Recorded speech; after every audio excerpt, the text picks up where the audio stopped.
I'm sure if you're around TikTok a lot, you saw those guys who would be jacked and then they hit the heavy bag and put some heavy metal music on, and then in the captions they put testosterone. But you might wonder, what are the physical effects of testosterone? What will it do to your body? What way would it benefit you if you do maximize your testosterone? If you don't know who I am, my name's Arda and I help young men improve their gym progress and goals through proven science methods and maximizing your androgen status, which is basically testosterone.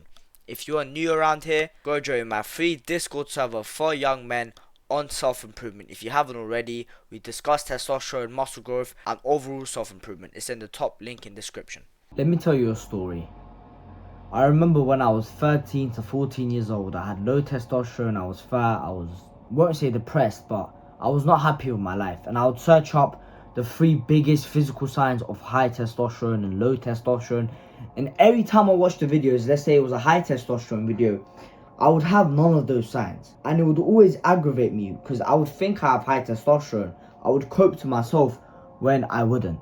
I had low testosterone. And then I remember I came back on that same video 2 years later and I saw that I had every single sign of high testosterone physically. So it just made me feel very good, and it showed me how much progress I've made since I've started this journey. And hopefully it goes the same way for you if you haven't maximized it yet. Okay, let's not waste any time and start with number one. Number one is lower body fat. Alright, testosterone helps regulate fat distribution by boosting your metabolism and influencing the way that your body stores fat. When you have higher testosterone, you burn fat way easier, especially in the abdomen where so many men store fat. The cool thing about testosterone is you can eat so much food. You can eat a lot of food.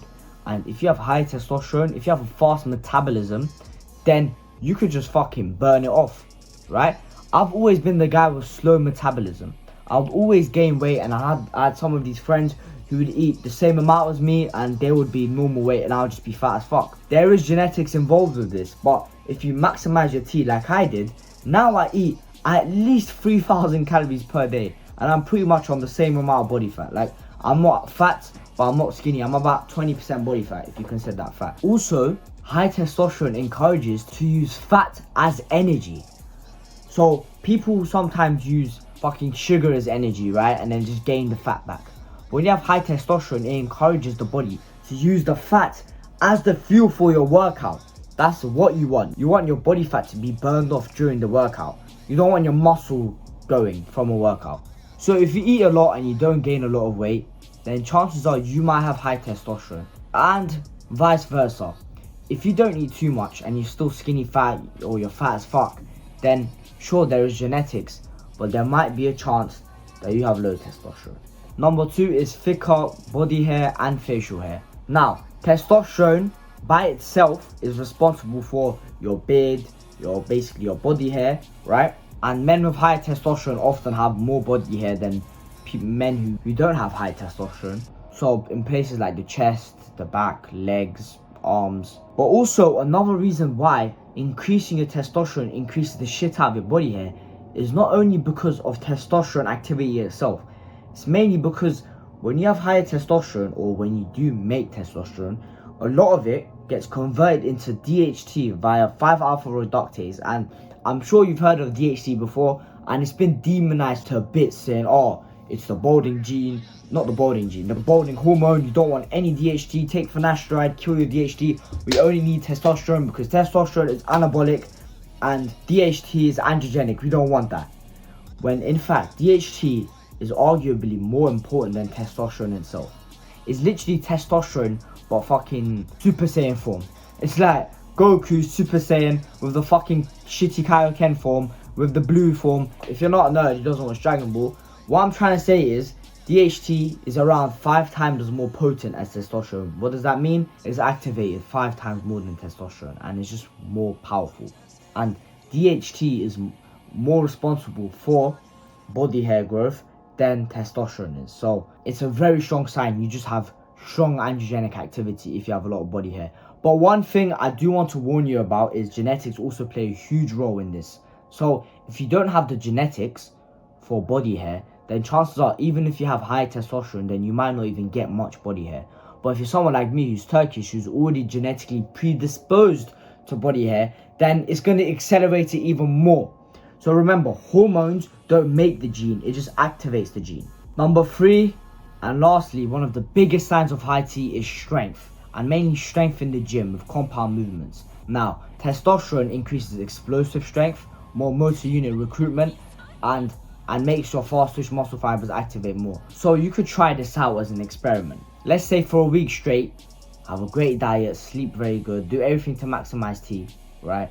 And then for 1 week, you don't do any of that, you sleep like shit, you eat like shit, then try out the bench press.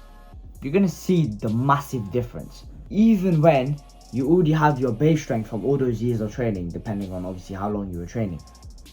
So testosterone is super important for just strength in the gym. If you're one of those guys who doesn't really bench press a lot, doesn't really deadlift a lot, doesn't squats, right, and they just do some sports, and you have friends who go to the gym and always do these, and you come back, you try to do some bench press, and you're on the same level as them, and maybe you surpass them, that is a very, very high sign of high testosterone. For example, with me, I started bench pressing about a year ago. I just didn't like it. I don't really like to lift heavy weights too much. And I came back a couple weeks ago from Turkey, and then I just hit 90 kg for 2. And you might think, oh, that's fucking shit, I hit 120 kg. Oh, you're fucking weak. But keep in mind that I know I have facial hair, but I'm only 15. I don't really hit the bench press, so it's pretty decent. Also considering I won't fucking bang out push-ups like I used to do, which is a great way to build your chest, by the way, but that's for another video. Alright, that's been the end of the video. If you have 3 of these signs, you definitely have high testosterone. 2, you most likely have high testosterone, and if you only have 1, then you might not have high testosterone. And if you don't have any, you probably have low testosterone. So yeah, join the free Discord server if you haven't already. If you got this far into the video, just join it. We talk about this testosterone, the other studies that have not been talked about on YouTube about muscle growth, gym, testosterone. So go join that right now. You can talk about overall self-improvement. And yeah, I'll see you in the next video. Bye.